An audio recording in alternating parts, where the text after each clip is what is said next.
ça se passe ton chantier archéologique? Plutôt bien. Hier, on est tombé sur une magnifique fleur solaire et aujourd'hui, par contre, on est tombé sur une bouteille qui contenait des produits toxiques. Waouh! Faut être prudent quand on déterre des vestiges du XXe siècle. Pourquoi il y a marqué produits ménagers? Figure-toi que dans les décennies qui ont suivi la Seconde Guerre mondiale, les gens dispersaient ça dans leur propre maison. Ils devaient porter des masques et éviter de marcher pieds nus.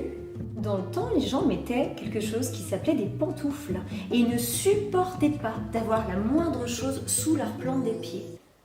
Ah oui, j'ai entendu parler de ça. Ça faisait comme des coussins d'air entre les pieds et le sol. Tu sais, c'était une drôle d'époque. Les gens étaient complètement déconnectés de la nature. Ils ne suivaient même plus les cycles de la Lune. Pourtant, elle jette quand même un sacré coup de projecteur quand elle est pleine. Les rythmes biologiques étaient complètement oubliés. Tiens, on parlait de la Lune. Il y a des femmes qui prenaient des hormones pour modifier leur propre cycle, souvent de la puberté jusqu'à la ménopause. Mais leur corps devait leur rappeler. On ne peut pas être déconnecté de son propre corps. Il paraît que les gens étaient conditionnés à ne plus écouter leur corps et à suivre des règles qui ne venaient d'on ne sait où. Et se laisser faire. Je sais, il y avait des trucs incroyables. Il paraît que tous les 6 mois, on les obligeait à décaler leurs horloges d'1 heure. Au bout d'un moment, ils vivaient la nuit? Non, 1 heure en avant et puis 6 mois plus tard, 1 heure en arrière et ainsi de suite. Ça devait vraiment leur faire tout bizarre. Oui, mais ça passait parce qu'il y avait bien pire. Par exemple, en hiver, on les obligeait à travailler à fond et en été, ils pouvaient prendre leurs vacances et dormir plus longtemps. Ils dormaient quand? Le soleil se lève super tôt en été. Tu sais, le soleil, les gens ne le regardaient plus trop se lever et très rarement se coucher. Les gens se protégeaient du soleil comme d'une menace. Ils mettaient des lunettes contre le soleil et ils s'enduisaient tout le corps de nanoparticules de titane et d'aluminium. Les pauvres, mais quelle époque! Non, mais ils s'en rendaient même plus compte. Ils trouvaient ça normal. Depuis qu'ils étaient petits, on leur balançait des nouvelles négatives à la télévision. Et des spots publicitaires les incitaient à manger du sucre et du lait dès le petit déjeuner, avant même que le corps soit mis en mouvement, et en quantité énorme. Ah d'accord. Oui, il devait pas être un lever ou coucher de soleil près. Mais personne ne disait rien. Ceux qui préconisaient de manger moins et des aliments riches en nutriments, on les discréditait en les traitant de moralisateurs. Certains ont même fini par aller vivre comme des marginaux à la campagne. Pourquoi? C'était marginal de vivre à la campagne?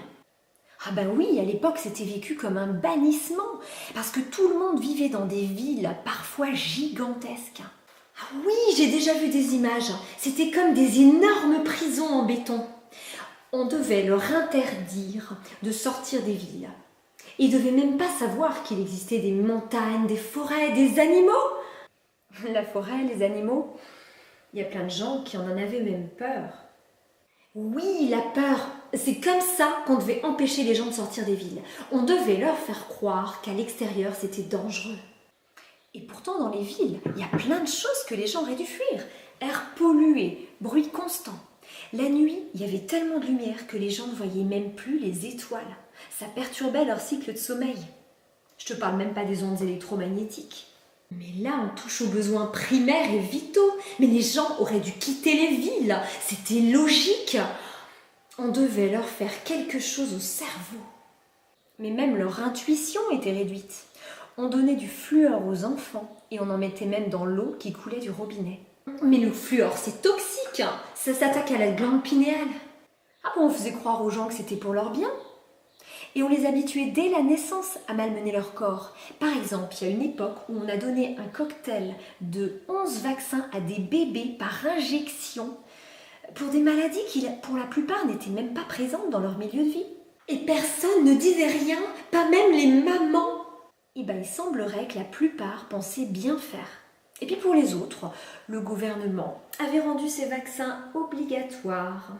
Ah oui, c'est vrai, c'était encore des régimes dictatoriaux. Carrément. Et l'eau du robinet, elle contenait même des substances toxiques, des médicaments, histoire d'habituer les gens à en consommer. Des médicaments? Tu veux dire de la drogue? On en distribuait aux gens? Oui, tu sais, c'est l'époque où on soignait les maladies en soignant les symptômes et pas les causes. Les malades pouvaient être obligés de prendre des drogues durant des années entières. Arrête, j'ai pas l'habitude d'entendre des trucs comme ça me fait flipper. C'est du passé, on vit en démocratie maintenant. Liberté, égalité, fraternité. Surtout liberté, l'égalité, la fraternité, ça c'est naturel, hein, ça a toujours existé. Quoi? Non, rien.